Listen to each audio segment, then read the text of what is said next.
Hello, everybody, and welcome to Total Football Talk. I'm Anthony. And I'm Eric, and I want to know how much you got riding on this game today, tomorrow, Anthony. Jack and squat is how much I got riding on this game. Anyways. But by the way, really quick, Forever's laughing his rear end off at me. You know why? Why? Because I said he was a Rams fan. Dude's not a Rams. I was kind of scratching my head at that one too. Yeah, no, he's not a Rams fan. He just likes our show. Yeah, so I know he's not a Rams fan. Even I do that. Well, why didn't you correct me instead of making me look like a douchebag the other week? Because you do that all on your own. Sorry, my bad. At least I know Gloria likes the Rams. We're good there. April, I haven't heard from you in forever, but we love you. We know you're a Rams fan. We got Cliff, and so we've got it. But we've got a lot of people that are fans of other teams. Which, Eric, as far as I'm concerned, mission accomplished, man. That's pretty awesome. Yeah, no, it's good to have variety in our show and who people are a fan of. So I mean, if you've been watching and whatnot, but not commenting, and you're a fan of somebody who we didn't say regarding a team, let us know, because we try to talk about all the teams as possible that time allows. So, well, and I'm going to be doing something. I'm making this announcement, Eric, with you on the air. You're hearing this for the first time. I'm going to start next week doing little 20, 25-minute clips. If Eric comes on with me, that'll extend to 45, 50-minute clips, because when we're together, we don't shut up. But I want to go over the poll that I did like a year and a half ago, which I still haven't gotten to. I promise you, we're going to do the Super Bowl recap show, and then the first show out of the gate, I'm going to do the Rams' top 5 rivals. And I'm gonna, because that's the one that won. So I'm gonna cover those, and then I'm gonna get into some other stuff. I'm thinking about doing a little bit of a history lesson, covering the NFL from 1985 to present, and breaking it down each month. So do 85 like in March, February, and then do 86 in March, and then 87 in April, 89 in May, 90 in June, right on through until we get to up to 94. 95 on, when the Rams moved to St. Louis and all those new teams came in. Miss me with that. We could talk about that stuff later, but I want to cover old LA Ram history up to 94. And that 9-year period, 10-year period from 85 to 94 was, in my opinion, really the golden era of both of our teams. The Rams and Bears were really good at the same time. They even played each other in a championship game. Damn near played each other in a playoff game twice. I didn't realize this, Eric, but did you know if the Rams beat the Vikings in 1988, they would have gone to Chicago and the Eagles would have gone to San Francisco? Well, that would have made things a lot more interesting in that year, huh? Yeah, no shnikey butt socks. I almost said something I shouldn't have. Anyway, moving on. The Super Bowl. I'm going to be honest with you. I'm really excited to watch this game. And I'm not being sarcastic. It's something different. I've been saying for a long time on this show, what the NFL needs is not the same old tired retread. I don't want the friggin' the Seahawks. I don't want the Patriots. I don't want the Packers. I don't want the Broncos. I don't want the Ravens. Give me something different. And here we are sitting in Super Bowl 54, and the Chiefs are in the Super Bowl for the first time since Super Bowl 4, when they beat the Minnesota Vikings, which I'm going to touch on that game a little bit, against the 49ers, who've been to 6 of these things. The Rams have been to 4. The Niners have been to 6, and they've only lost 1, and that was to the Ravens in the Harbaugh Bowl. And if you remember, they turned the lights out in Louisiana to let the Niners catch back up. And yes, I said it, and yes, I believe that. And no, you're not going to talk me out of it. There's no doubt in my mind that was done on purpose. That last episode. Yeah, I know you did. But I'm saying it. I agree with you. Now, that being said, this Super Bowl is intriguing. And I know a lot of people gave me crap for rooting for the 49ers. I'm going to say this so I'm entirely clear right now. Okay? For me, the reason I'm rooting for the 49ers is a fourfold reason. 5. 1, and this is the least important, Jimmy Garoppolo's Italian, and I'm Italian. So I want to see the Italiano do well in the big spotlight. Okay? I know that's tacky and lame, but it is what it is. That's 1. Now to the real reasons. Number 2, this is old school football versus the new school way of doing things in the NFL. And if we want old school football to come back and make and take over the league again, then we need the 49ers to win. Because if the Chiefs win this game, then you can forget anybody having a 1,000-yard runner ever again. Certainly not a 1,500-yard runner. It's going to go by the wayside. But if the Niners win this game, the biggest form of flattery is imitation. And that's what's going to happen. So that's 2. The third reason why I'm rooting for the 49ers. They're in the NFC West. And the NFC West has now been to 2 straight Super Bowls. And in the 10s, you've got Seattle, who's been to, I think, 3. The Rams, and now the 49ers to start the new decade. So 4 times the NFC West went to the Super Bowl in the 2000 teens. Now we're starting the 20s, and we got a Western team in. Fourth reason why I'm rooting for the 49ers. NFC. If it was the Browns, we'd be singing a different tune. The only time I root for the AFC is if it's the Bengals for my son and if it's the Browns. Everyone else, depending on the matchup, I'm probably rooting for the NFC. Fifth and final reason. Number 1 offense, number 1 defense, and the Rams so many times have been a top 2, top 5 offense going up against a top-rated defense and flat out looked bad in the Super Bowl. I don't want the Rams to be in a select few teams who just didn't show up in the big game because their offense didn't show up. I want there to be a reason the Rams have stumbled in the big game. And I want that reason to be the same reason everyone claimed it was when they stumbled. Understand, if Kansas City wins, it's going to obliterate all of the old rhetoric, and you're going to be left looking at the Rams Super Bowls going, did they just choke? I mean, they choked, but was it just a total choke job? If the Niners win, then I think there's something to the defense versus offensive matchup in a Super Bowl. Now, I say all of this, and I want to be very clear. If the Kansas City Chiefs win the Super Bowl, I am not going to be disappointed. I'm not going to be sad. I'm not going to hang my head in defeat. I'm okay with it. I like Patrick Mahomes. I like the Kansas City Chiefs. It would be a nice story. T. Suggs is on the Chiefs. There's a lot of reasons I like Kansas City. So, Eric, I felt like I need to explain why I'm rooting for the Niners. But understand, if the Niners lose, I'm not going to be on here crying. I'm going to be in here laughing at the Niner fans, too. Go ahead. Yeah, this is a great matchup in terms of 2 teams who play completely different brand styles of football.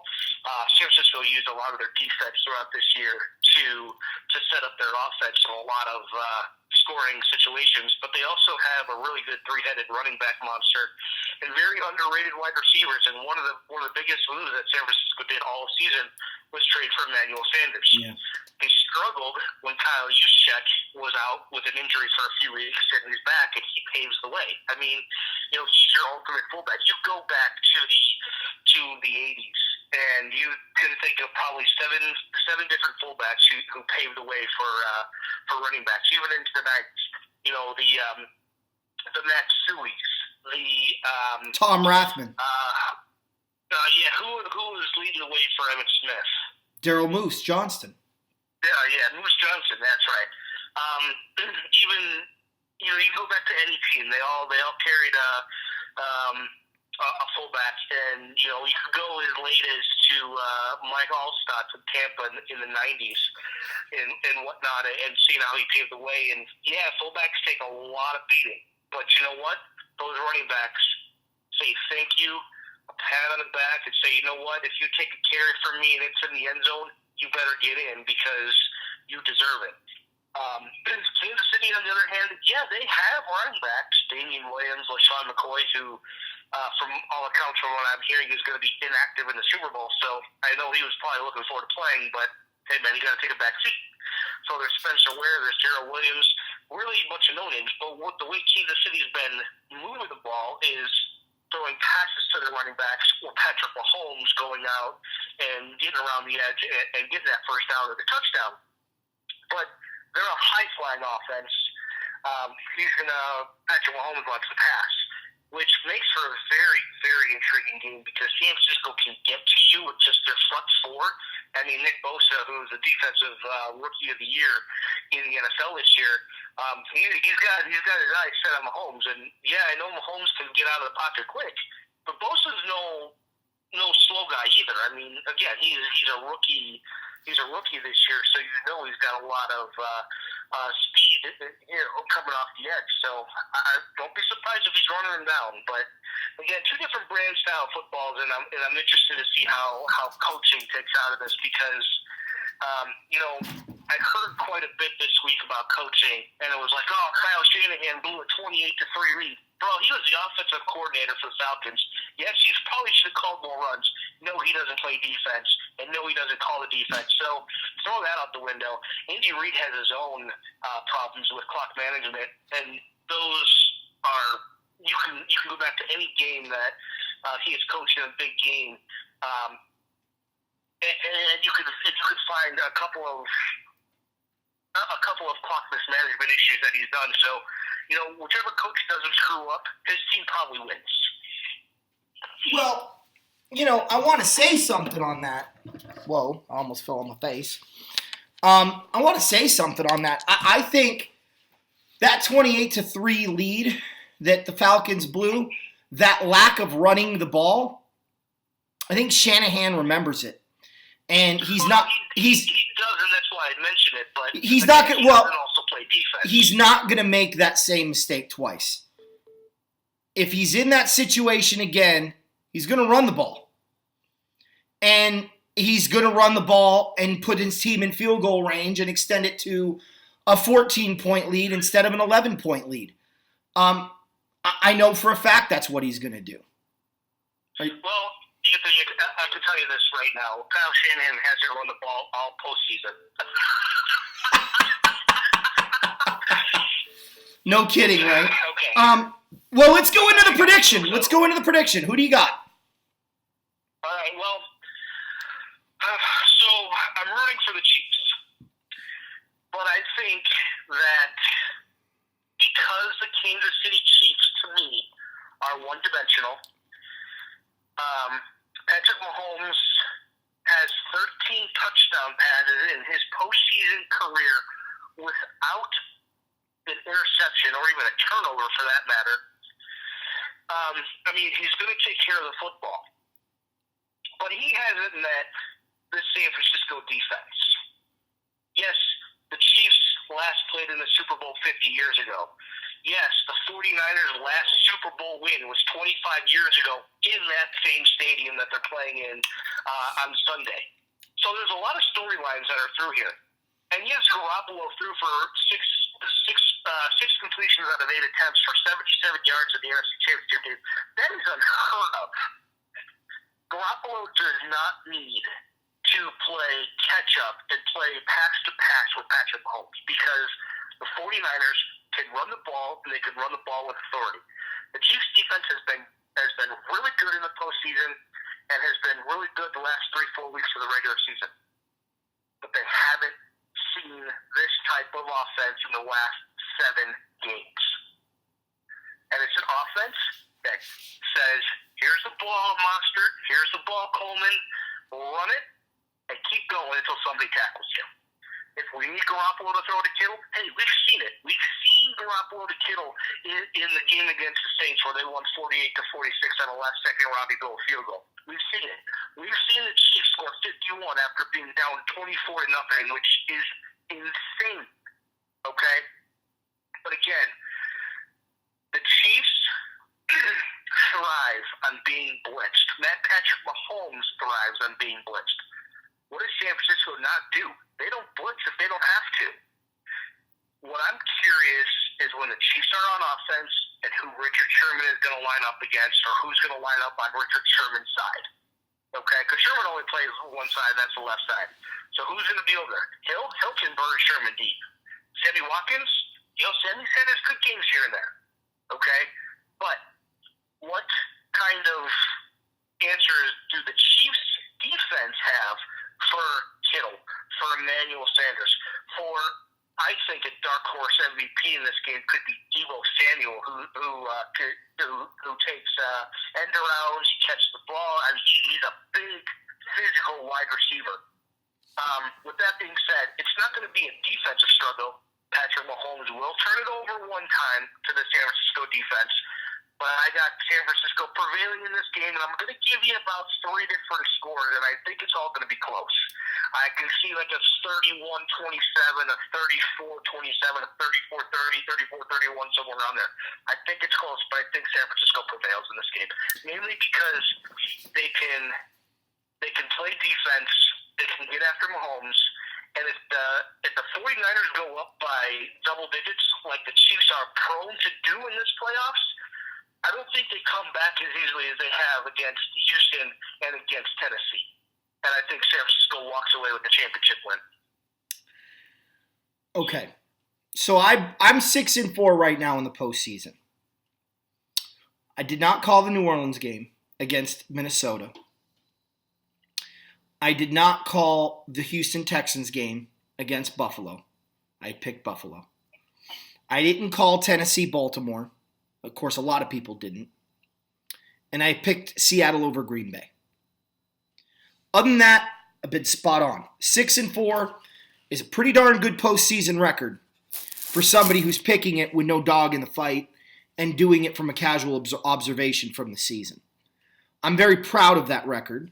And some people out there might go, well, it's 6-4, Anthony. You're not that great. Okay, fine. Fair enough. But it's still a winning record. Now, I don't know what your record is, E, but 7-3. 7-3. So we're both really well. We're really good right now. I'll tell you what I know. What I know is Kansas City won't. Let me rephrase that. Here's what I know. We will know who's going to win this game in the first quarter. You won't need to watch the fourth quarter to determine who won. You can go to the fourth quarter and go, yep, look at what happened in the first. We knew this would happen. The 49ers are going to run the ball. If they don't run the ball, they're in trouble. They got to run it early. So what I think is going to happen is I think the Niners are going to run the ball. I think Kansas City has started slow in every playoff game so far this year. This is not the one to do it in, but I think they're going to. The Niners defense is going to put pressure on Mahomes and get that outside pressure. I look for Bosa to have a huge day. He is going to be the runner-up for the MVP. I think the Niners are going to run the ball. I think you're going to see some fullback action in this game, especially in short yardage, 3rd and 3, 3rd and 2. Look for Juszczyk to get the ball. I think you're going to see the zone defense frustrate Mahomes, but he's still going to make his plays. I think the 49ers are going to convert third downs, which is going to keep Mahomes off the field, which is going to prolong drives, which is going to wear down the Kansas City Chiefs. With all that being said, Kansas City is still too powerful of an offense. I don't know if it's going to be 29-20 or 29-21. It's going to be 29-20 when the 49. It's going to be 29-14 when the Chiefs score another touchdown midway through the fourth quarter to make it 29-20. Whether they decide to go for two at that point or kick the extra point and go for the 2 points on the final touchdown attempt is going to depend on what the final score ends up being. I think that the Chiefs are going to try and get that 2 points out of the way early. And they're going to go for two and they're going to fail, and it's going to be 29-20. I think they're going to kick it deep to the 49ers because there's still going to be about 6.5 minutes to go in the game. And I think the Niners are going to methodically take the clock down to 0, and they're going to walk off the field with a 29-20 victory. I think it could be 29-21 because the Chiefs are like, you know what? We know we got Mahomes. We got the momentum right now. Because I think it's going to be 29-14, maybe even 29-7 at some point in this game before Kansas City starts getting on a roll. And they're going to outscore San Francisco in the fourth quarter. It's just a matter of, is it 14-7? Is it 14-10? What's the situation? I think San Francisco's good on a few fronts here. Their offensive line is better than the Kansas City Chiefs defensive line. That doesn't bode well for Kansas City. The 49ers defensive line is better than the Kansas City Chiefs offensive line. That doesn't bode well for Kansas City. Their quarterback is outstanding, but he is not miles above what the 49ers linebackers are. That doesn't bode well for Kansas City. The 49ers defensive backs are not as good as the Chiefs wide receivers. But their one corner is better than any of their wide receivers. And I'm including Tyreek Hill.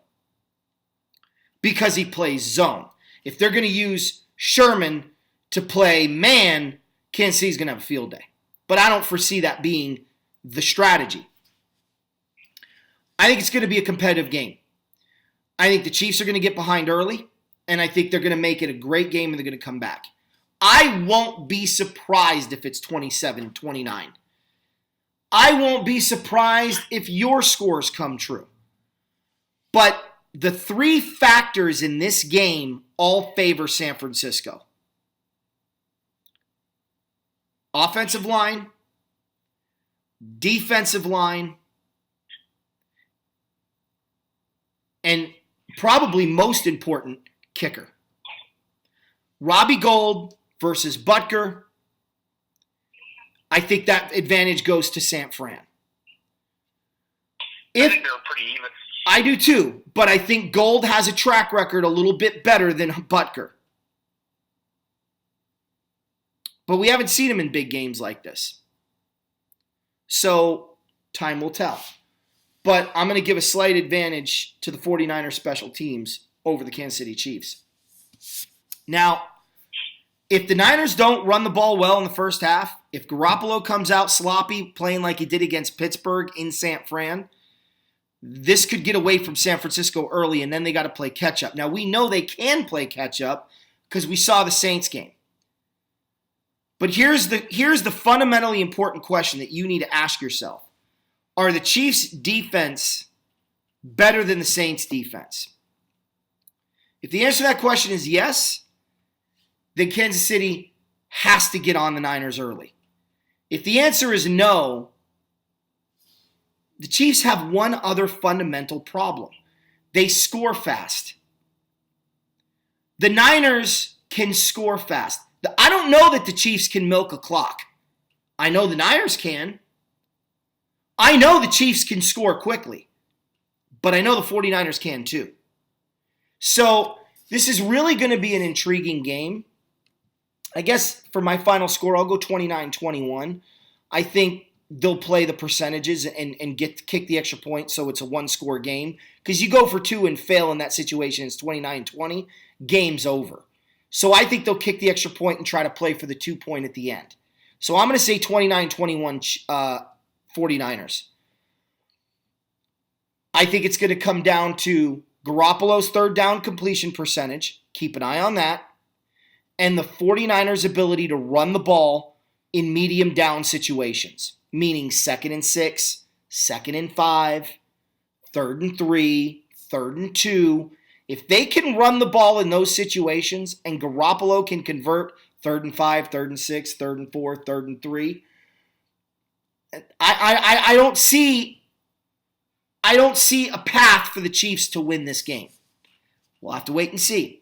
So I'm going to go 29-21 49ers. Any comments before we move on, E? Well, I will say I think this game is set up really, really well for a big Kyle Juszczyk game. I won't be surprised if San Francisco on their first possession does a play action pass to Juszczyk going down the right or left sideline for a big game. I see the city's going to be like, we gotta get around Juszczyk. We gotta stop the run game. Mostert's been a beast this postseason. Other than that, it's pretty evenly matched, like you said. Now, in the all-time series, San Francisco leads 7-6, and they last played last season at Arrowhead, where the 49ers were down 35-10 at halftime and ended up losing 38-27. Now, Kansas City at that time had Kareem Hunt. He scored a couple of touchdowns in the first quarter. Juszczyk had the first score for San Francisco was a Kyle Juszczyk 35-yard catch and run for a touchdown.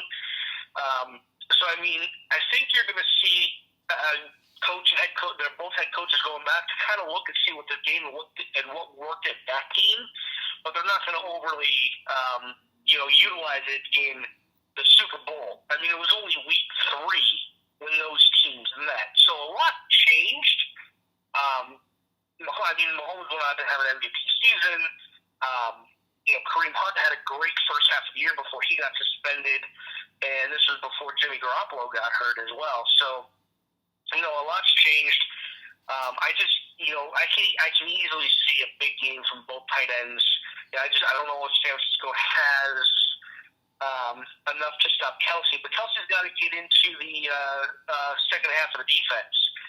He just can't go like 3-4 yard outs because Warner's going to be on him.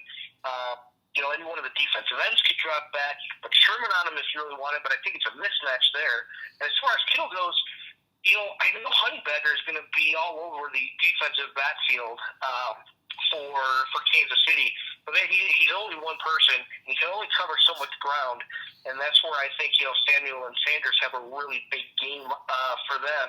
If it gets into one of those passing games, but San Francisco's got the run game to keep Mahomes on the sideline. Tennessee tried it. Houston doesn't have that running back. Tennessee was doing it for the first half until the last 2 minutes, or the last 150, where Kansas City used a minute 40 and left 10 seconds on the clock for Tennessee, and then the rest is history what they did in the second half. But again, you keep Patrick Mahomes on the sideline, you're going to win the game. So, who's your Super Bowl 54 MVP? Super Bowl 54 MVP, I do like the Bosa pick. I'm going to go with Kittle. But like I said, my dark horse could easily be Deebo Samuel. I don't think it would go to Garoppolo. If any quarterback gets it, it would go to Mahomes. And honestly, even if it is a big game and there's, a lot of scoring made by different people on San Francisco, yet Mahomes throws for 420 yards and 4 touchdowns, but they still end up losing, he could still be MVP. I'll tell you right now. If Emmanuel Sanders and the 49ers wide receivers have a big day and Kittle has a big day, I don't see how you don't give it to Jimmy Garoppolo. But I think it's going to be George Kittle is going to be the MVP. If not him, I think it's going to be Bosa on defense. Watch it. I would love for Garoppolo to win the MVP. I think that would put to bed a lot of this, Garoppolo isn't that good talk, which I told people when the 49ers got him from New England, that the Patriots just make a living screwing the Rams over, and that this was going to be a rivalry that was going to be born again, and how fitting we move to LA and the Niners get good again. Screw the Patriots. But everyone laughed at that. And, you know, despite Garoppolo's season this year, everyone's like, I don't know about Jimmy G. Okay, you keep doubting Jimmy G, and he'll keep knocking him down, and you keep making excuses why Jimmy G isn't good, and you keep pointing fingers at other quarterbacks. I see this with Jared Goff. Oh, Goff isn't as good as Wentz. Oh, okay. Okay. Sure. Goff isn't as good as Wentz. And I'm a 7'2" African-American from I almost said Mao Zedong, from Vietnam. Okay? You believe Wentz is better than Goff, and I'm a 7'2" black guy from China. Okay? That's as realistic and believable as the Wentz is better than Goff comment. All right? Problem solved. We're in agreement. With Jimmy G, I think Jimmy G is better than people say he is.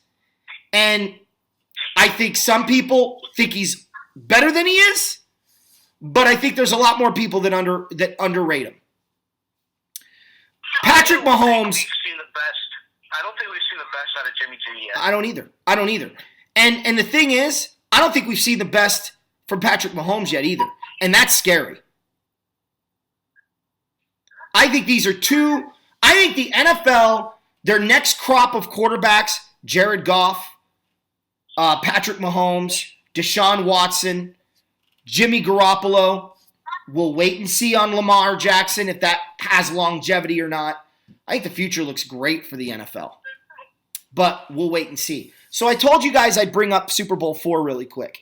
50 years ago, the Kansas City Chiefs were in their second Super Bowl in 4 years. They had an established quarterback that everyone knew was pretty good. But so the Vikings had a guy named Joe Kapp that everyone thought was the next best thing. It really is weird because this Super Bowl, it isn't like that. You've got the established quarterback that everyone loves in Patrick Mahomes, and you've got a quarterback that some love and some don't in Jimmy Garoppolo. Super Bowl IV, Minnesota was the hands-on favorite to win by the experts. Because, you know, the NFL is better than the AFL, and Cap and that Viking defense, and the Vikings have more weapons. It sounded a lot like this Super Bowl, but flipped. The Chiefs could run the ball. They had weapons in the passing game, Charlie Taylor being, Otis Taylor? Otis Taylor. Can't remember his name now. Taylor for the Chiefs, Garrett, Dawson, and that Chief defense was outstanding. And they were balanced. Minnesota, they weren't as balanced. They could throw the ball over the place. Cap was an MVP guy. I don't think he won the MVP that year. He was runner-up to Roman Gabriel. But nonetheless, he had an MVP caliber season. And the Vikings defense, people just didn't think there was a way for Kansas City to win. But they kept matriculating the ball down the field, as Hank Stram said, and they found ways to win it. They took the points, the field goals when they came. They didn't try, oh, you know what? This is the third time we're inside the 20, and we haven't been able to get a touchdown yet. Forget the field goal. We're going for 6. No, they kicked the field goal. It was 9-0. Then it was 16-0. Then it was 16-7. Then it was 23-7. They blew the doors off the Chiefs, off the Vikings. So I think it's important for San Francisco in this game to take the points. If it's 4 field goals, it's 4 field goals. The touchdowns will come, but take the points. Make it harder for Mahomes to come back. But I think the Niners are going to try going for 2. It's going to be a crazy game. It'll be interesting to see how it unfolds. But anyway, a little bit of history there. Hall of Fame! Go ahead, Eric. Let's get this out. All right, let's welcome the 5 newest members to the NFL Hall of Fame who will be inducted in August. We will start with Troy Polamalu from the Pittsburgh Steelers. I did not disagree there. No. Second name is Edgerrin James, running back for the Indianapolis Colts, and I know Anthony's got quite a bit to say about that. Yes, sir. Guard Steve Hutchinson from the Seattle Seahawks. No complaint. Can't complain with that. Hutchinson was a really good offensive lineman for Seattle. Safety Steve Atwater from the Broncos. A lot of people thought Leroy Butler was going to get in, but we'll say Atwater took that. And the fifth and last spot in the 2020 NFL Hall of Fame goes to yours truly, wide receiver Isaac Bruce of the Rams. I'm so happy for Ike. I'll get to that last. Let's break these down player by player. Troy Polamalu. If you don't think Troy Polamalu was an NFL Hall of Famer, you didn't watch the NFL. Doesn't his hair get him in alone? His hair is a Hall of Famer. I will tell you what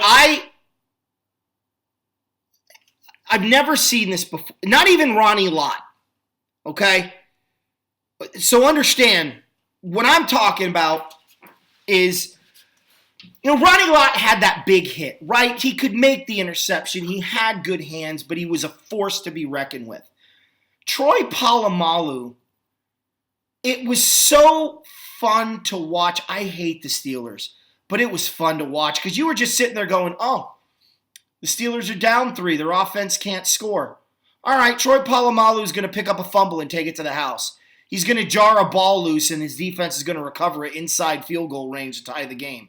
He'll just pick it off and take it to the house. He'll block a punt and take it to the house. You knew at some point in that game, Polamalu wasn't just going to make a play. He was going to get the ball back and make it a scoring play. I don't know what the numbers are, but it has to be in the 80 percentile. It's like I'm watching the Ravens game in the playoffs, right? Baltimore's got full control of the game. They're up 14. They're moving the ball, and I'm like, man, they better run the ball, and they better run away from Polamalu, because if they their pick, there you go. Okay, it's 14-7. Good job, Baltimore. It's just like there's Polamalu and his hair running down the field. It was so predictable and just amazing. Because the only thing I think I've ever seen come close to that was the Kwame Lassiter-Jake Plummer tandem in Arizona. Let me explain. Kwame Lassiter would get an interception, and Jake Plummer would get the game-winning touchdown. It was like clockwork. Oh, Kwame picked up a fumble? Jake will win it. Oh, Kwame picked it off? Jake will win it. Oh, Kwame dropped the interception and they're punting? Jake won't win it. It was ridiculous. It was ridiculous. Those two fed off of one another. But Troy Polamalu, the Steeler organization fed off of him. And I told you that game, right? 14-7, takes it back to the house, touchdown. Woohoo, Steelers. I hate the Steelers. Rotten hell. Okay, it's 14-7. Yeah, now the defense is jacked up. They swarm Joe Flacco, get the ball back. They score a touchdown. Polamalu causes a fumble. They pick it up. They score a touchdown. Baltimore goes 3 and out. Their offense kicks a field goal. I think the final score was like 34-13 or 34-17. And I'm like, wow, dude. And that's Polamalu every single week. So there's never been a more deserving. I think he's the greatest safety next to Paul Krause to ever play the game. That's how highly I think of Troy Polamalu. He's your guy. Take it away. We were blessed watching two of the best safeties to play in the same division for a long time. Mm-hmm. Ed Reed and Troy Polamalu. Two completely different styles of play. I mean, Ed Reed took away the back half of it. He couldn't throw past that defense. Polamalu, yeah, he's a hybrid defensive end backer safety guy. He can play all three levels, and he played them well. I mean, when you weren't expecting it, he'd jump over the line of scrimmage and basically tackle your quarterback, either while he was still behind center or while he was in the shotgun. I've seen it happen a couple of times. It's just kind of funny when it happens. You just don't want to see anybody get hurt because of something like that. But, I mean, he made you change the way you played offense. And the Steelers were like, okay, well, we got Polamalu here. We don't have to worry about our corners because, you know, they're not going to be on an island because Polamalu is rushing the quarterback. We're going to get a turnover anyway. So somebody's going to do it. It might not just be Troy. It's going to be somebody else. He made that defense really good for many years in Pittsburgh. You know, there's so much you can try to compare him to other safeties of other areas, but man, he played safety with, I don't want to say reckless abandon, but he just went about his business. He's like, I don't care where I line up. Safety doesn't mean you have to play, you know, in the secondary. Like, I'll play up at the line of scrimmage. They'll know I'm blitzing. I'll still blitz and I'll still get there. So with Polamalu, it's one of those where you wish you could watch more, and man, you just wish you could just bottle that up and watch it again. And now you just have to go to Anthony's library, pull a couple of DVDs out, and be like, I want you to play safety like this, boy. Oh yeah. And I mean, you don't see many safeties doing that now. A lot of them stay back, but Polamalu, he didn't care where he played. No. On to the next, because I got nothing but nice things to say about Troy. Edgerrin James. Really? I mean, we went Edgerrin over Roger Craig. Okay. I'm going to give you a little bit of Roger Craig statistics, and you please tell me where Edgerrin James is better. Roger Craig was the first 1,000 yard player in NFL history. He was the lifeblood of the San Francisco 49ers from 86 to 88, when Joe Montana was banged up, unsure if he could keep playing, and they were trying to preserve him. In 1985, Roger Craig, well, let's go back to Roger Craig in 83, okay? His rookie year. Comes out of Nebraska. He's a fullback. He's a lead blocker for Wendell Tyler. He plays that role until the Super Bowl, even in the Super Bowl of 84. But the 49ers utilize Roger Craig different than any other fullback in NFL history. They throw it to him out of the backfield. They hand it to him. They use him as a safety valve, and his high stepping, high knee, and running style, Miami can't handle. 85, Wendell Tyler goes by the wayside, and they're like, okay, Roger, we're going to utilize you on two fronts. We're going to throw it to you like we did in the Super Bowl, but we're also going to hand it off to you. And he became the first player in NFL history to have 1,000 yards rushing and 1,000 yards receiving. In 86, he had close to 1,500 yards rushing when Joe Montana was toasted with a shoulder injury against Tampa Bay, or a knee injury, one of the two. I think it was a shoulder injury. Roger Craig was that offense for the entire 86 season and carried them to a division title. 87, strikes short in season, still the lifeblood of the team. Now Joe Montana has an MVP season. Jerry Rice has an MVP season because of the running game. Minnesota goes, you know what, San Fran? We're stopping Roger Craig and we're blitzing your quarterback. We'll see if you can beat us. And they couldn't. In 88, the San Francisco 49ers don't go to the Super Bowl without the 1,600-yard rushing performance by Roger Craig. He's still a threat in 89, so much so that people are focused on him, and Joe Montana has his greatest season. Wins the MVP. They win the Super Bowl. Roger Craig goes by the wayside in 90, and so does the 49ers three-peat. 91, he's all but washed up. So are the 49ers. 92, they bring in Ricky Watters. They don't get back to the Super Bowl till 94. Roger Craig should be in the Hall of Fame before Edgerrin James. Edgerrin James was a nice piece to a pretty potent offense. But does anybody remember Edgerrin James, or do you remember Peyton Manning to Marvin Harrison? I remember. Manning to Marvin Harrison. Wilson, Peyton Manning to Reggie Wayne, Right. Peyton Manning to Dallas Clark, Peyton Manning to Austin Collie, and then there was a dump-off pass to Edgerrin James. At no point in the Indianapolis Colts' run did they sit there and go, we need Edgerrin to win the game for us. I rest my case. Edgerrin James is not a Hall of Famer. He was a nice running back who did some good things. Sorry. I'm sorry. But Greg Bell had more of an impact on his football team than Edgerrin James did. Fact. So, I don't know where the voters came up with Edgerrin over Roger, but that's a big loser right there. Because, in my opinion, Edgerrin James wasn't a Hall of Famer, never was a Hall of Famer, never will be a Hall of Famer, but now he's got a gold jacket.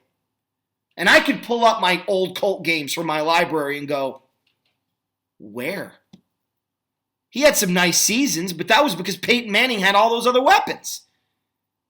And when they shut Peyton Manning down and they tried to give him the ball, the Jets beat him 48-0 and waxed him. When they needed to run the ball and keep Tennessee's offense off the field from the comeback in 99, 3 and out, punt. I just don't see it. So that's all I got to say about that. You want to comment, any? No, I think they could have brought in somebody better for Edgerrin James' spot, but it is what it is. So how about Torrey Holt? Who? Torrey Holt. Huh? Yeah. Well, here's the thing. I was thinking about this today, and the 99 Rams are getting into 1985 Bear territory. You can't put everybody in. They only won one Super Bowl. Yes, I know the Rams went to 2 and they lost, but they won one Super Bowl. The Bears only won one Super Bowl, and there are so many deserving players on both teams. You can't put them all in. Well, I think you could. I think Torrey Holt will probably be the last. Todd Light should get in. I don't think he will, although he may be the only one from that defense that does get in. Maybe London Fletcher, but I don't think Todd Light will get in. I don't think he will. And to be honest with you, if he doesn't, I can't say that I'm upset about that. But Torrey Holt definitely will get in. Okay, let's move on, please. Steve Hutchinson, this is my game, guys. I know offensive line. Steve Hutchinson, totally deserving. Great offensive player, one of the best run blockers in the game, paved the way for you look at Seattle back then, everybody rushed for 1,000 yards, not just Alexander. I think he even blocked for Ricky Waters.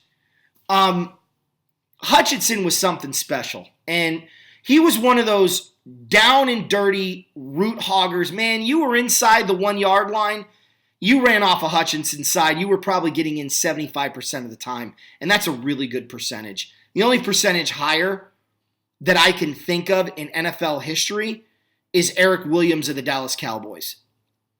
He's in that category. So I got nothing but nice things to say here. This was a nice pick. This was a good pick. He was definitely a Hall of Famer, and it's tough. It's tough to find Hall of Famers at that position because it's so overlooked and not taken as seriously as it should.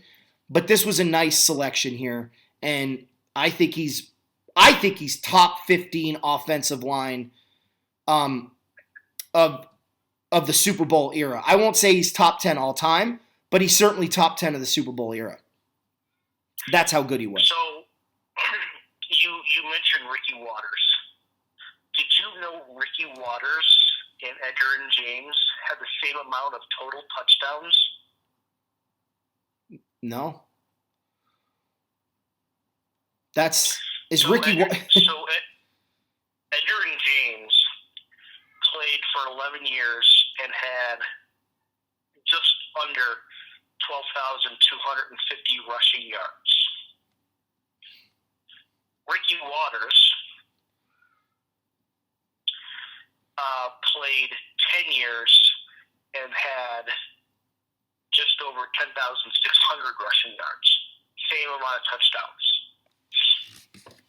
And he was on some bad teams. Well, I mean, they went to the Super Bowl with San Francisco in '94. Yeah, and they won it, and he was a big part of that. Yeah. But Philadelphia had some bad teams. He was on the Philadelphia team. He was on the Philadelphia team that only won 4 games and then 3 games before they traded him to Seattle. And then that year they only won, I think, 3 games, and that's the following year they got Donovan McNabb in '99. Yeah, he went to 5 straight Pro Bowls to start his career. The only year he didn't was '97 when Philadelphia went 6-9-1. Yeah. So he might have been on some bad teams, but he still put up numbers. Oh yeah, that's to be sure. So I mean, why isn't Ricky Watters being considered for the Hall of Fame? Right, better player than Edgerrin James, that's for sure. All right, well, what do you think of Hutchinson? As far as O-line goes, I mean, yeah, you have some maulers. Hutchinson just went out, put on his work hard hat, and went out and did his job. I mean, what more can you ask for from a guard, from an offensive lineman, than to say, hey, just maul a defensive line, and he does it. I mean, yeah, he didn't play on some of the greatest teams to ever be out there, but you know what? He was a constant. I liked him more for when he was with Seattle than when he went to the Vikings. Yeah. And then he played it last year in Tennessee. But even with Minnesota, he was still pushing people around. And when Hutchinson was going up every day in practice against the Vikings Williams brothers, even though they technically weren't brothers, but they're just Williams and Williams. I mean, of course, it's going to make you better. So he had a lot of good practice time against them. Oh yeah. So you can't take anything away. That's what made him better. That's what made him what he is. And he definitely deserves that gold jacket. All right, Steve Atwater. Eric, here's my fondest memory of Steve Atwater. Are you ready? Go ahead. Christian Okoye, 1991, is now in his 3rd year of dominating the NFL. Okay? Takes a run up the middle. Carl Mecklenburg gets kicked out by Barry Word. And it's 1-on-1. And he hit the Nigerian Nightmare so hard, I think he knocked him back to Nigeria. Dropped him on his backside. The entire stadium went, oh, on the hit. And Christian Okoye never recovered. He effectively ended his career on that hit. And I'm telling you something, Eric. He is an underrated guy. You want to know how hard he hits? In Super Bowl 32, he took out 4 guys in one hit. 2 of them was his own players. 1 of them was a Packer, and the 4th one was himself.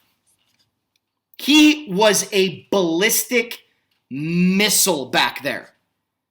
And from 89 to when he retired, I just don't think there was anybody better at that position. I mean, Ronnie Lott's winding down. He's got the mantra. But that was the thing. Who's going to replace Ronnie Lott? Tim McDonald? Cardinals suck. He's great. But man, did he just inject life into that Denver Bronco defense, and he was a staple for years to come. I think he's deserving of the gold jacket too. What's your fondest memory of Steve Atwater? Yeah, with Atwater, definitely the Super Bowl takedown of pretty much half a team. But I remember watching a lot of AFC games, and no quarterback dared to throw over the middle toward him. Like, no wide receiver dared to even run across the middle deep or even run a post route. They were all running outs and sideline routes and whatnot, and Atwater was just like, heck with this, I'm going to play closer to the line of scrimmage. And, you see a little bit of where Polamalu got his play from is watching Steve Atwater. Yeah. And and Atwater was just a beast. I mean, granted, why do you think Elway was so good? He was going up against Atwater all time in practice when he was throwing it. Don't kid yourself short. Like, if you're practicing against one of the best, it's going to make you better. Oh, yeah. And Elway was a better passer. Elway was a better defensive reader because Steve Atwater was back there. Yeah. There's no question about that, man. All right. We're going to wrap up with the coup de grace here. You asked me a while back who would I want to see get in first if I could only have one. And I said Isaac Bruce. The Rams are pretty lucky. We had Henry Ellard. Actually, we're going to go back here a little bit. All right? We had Jack Snow. And then we had Harold Jackson. And from Harold Jackson, we got Billy Waddy. And then there was a little bit of a gap there. Preston Denard never really matched up, never really looked well. And then we got Henry Ellard. And Flash 80, man, LA style. And he was going toe-to-toe against Jerry Rice in the late 80s. Matter of fact, Jim Everett and Henry Ellard had better numbers in 88 and 89 than Jerry Rice and Joe Montana. Let that sink in. And then he goes to Washington in 93, 94. We get this kid, Isaac Bruce. Like, okay, I think he's from Memphis, if I remember correctly. Is that right, Eric? That's right. And I remember watching him, and I remember watching him in 94. And I remember saying to myself, the Rams need to throw him the ball more. The team moved to St. Louis, and he became the focal point. And I just remember 95 being like, reading this news clipping article, dude blocks a punt, recovers it in the end zone to beat Green Bay, has 135 yards receiving against the Saints, has another 100-yard receiving day against, or 80-yard receiving day against the Panthers, has a good day against Chicago, but not great, lights up the Atlanta Falcons. He's ready for the 49ers. And they blank him. And he's crushed. And I remember that moment. I remember seeing him crying on the sidelines and throwing his helmet down in disgust. And I remember thinking to myself, he hates them as much as I do. He's as much a Ram as I am. That was cool to see. And that was the moment Isaac Bruce became my favorite player. I hadn't had a favorite Ram, mind you, okay, since Jerry Gray left. I loved the Rams. I rooted for them, but I didn't have a favorite. I never got onto the Jerome Bettis bus. I never got, Jim Everett. I liked him, but he wasn't my favorite. Isaac Bruce became my favorite that day and stayed my favorite till he retired. And what I loved about him was the type of person he was on the field, but the type of person he was off the field. We know his numbers, okay? But did you know when Jerry Rice tore his knee, only one person visited him in the hospital? Only one person called him every day when he was in the hospital. And that was Isaac Bruce. That says something. That he had so much hatred for the Niners, but so much respect for Jerry Rice. And Jerry Rice didn't even know who he was. But he didn't care. He did it because it was the right thing to do. I love what Isaac Bruce did for the Rams organization. I love what Isaac Bruce did for the city of St. Louis. And I love how Isaac Bruce handled the move from St. Louis to LA. He didn't trash it. He said, well, I spent my whole career with the I was one of the few that played for both the LA Rams and the St. Louis Rams, but I'm a St. Louis Ram. And it might have rubbed people the wrong way. And they said, well, do you think the Rams should have moved? And they're like, well, they went back home. That's neat. I'm glad for the organization. I'm glad for the fans in LA, but I'm sad for the fans in St. Louis. But at least we could say we did some things there. And hopefully the organization can do great things in LA. That's all I can ask from a guy who spent every season of his NFL career, with the St. Louis, when the Rams were in St. Louis. Now, he didn't spend his entire career as a Ram, but we don't remember really those years after he left. And I think San Francisco was one of them. But man, Eric, class act. He is the greatest show on turf. That whole circus doesn't click without Ike on the field. And as far as my fondest memory of Isaac Bruce, it's no-brainer. It's a no-brainer. It isn't the touchdown against Minnesota. It's the touchdown against Tennessee. He catches the ball that's a flutter, and he makes the entire Tennessee secondary miss him and goes 75 yards for a touchdown, or 74 yards, whatever it was.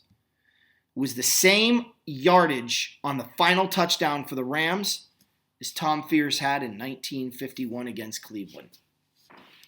That's ironic. So the touchdown against Tennessee is his signature play, in my opinion. And I'm so glad he's in the Hall. He should have been in before Torrey. I would have liked to see them both get in, but I'm glad he got in over Torrey. And Torrey will be next. That's my shtick. Go ahead, E. Yeah, no, I'm, watching a lot of the Rams games back in '99. Yeah, it ticked you off, especially if they played against a team that you rooted for, and they beat the living crap out of you because your team couldn't keep up, and all of a sudden their defense got shredded. And if you have a decent team, you're like, oh, we have a chance. And, after 2 minutes of the first quarter, you didn't have a chance. So just seeing the way that Warner was able to distribute the ball to the three wide receivers, obviously the third being Zahir Hakeem, and then also giving it to Falk, how he distributed the football. I mean, not one of those players ever complained. And they all had fun on the field. Bruce was the senior citizen of the wide receiver group, but he had a lot of fun. He looked like he was 24 again. Yeah. The funny thing is, Ricky Prohl was older, but Isaac Bruce was the longest Ram, and he had been through all of the garbage. And I think that's why they kind of deferred to him a little bit. I just... well-deserving Hall of Famer. All right, guys. Without further ado, thank you, all of you, for listening, watching. Please click the subscribe button. Please click the notification bell. Please feel free to make comments and like the video. Give it a thumbs up. Trying to get a little more recognition here as we move forward. The PayPal account is working out. I'm getting ready to set that up, although I'm looking at Patreon. That's why I've been waiting on this. I'm looking into Patreon. I might be going that route. I want to do a live stream coming up here once Eric comes out.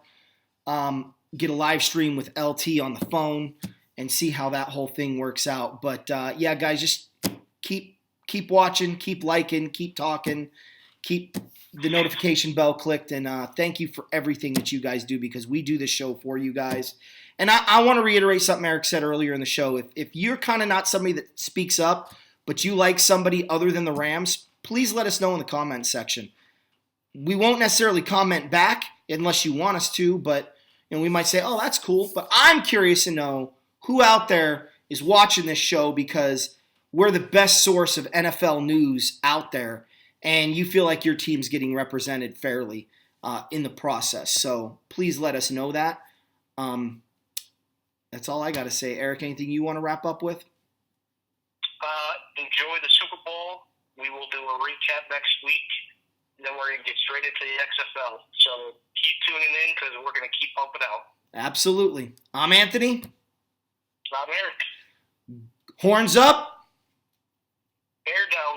Go Rams! And congrats to Isaac Bruce. Amen. And good luck to you out there who may be a Chief fan or a 49er fan. May this Super Bowl bring you joy. Amen and goodbye.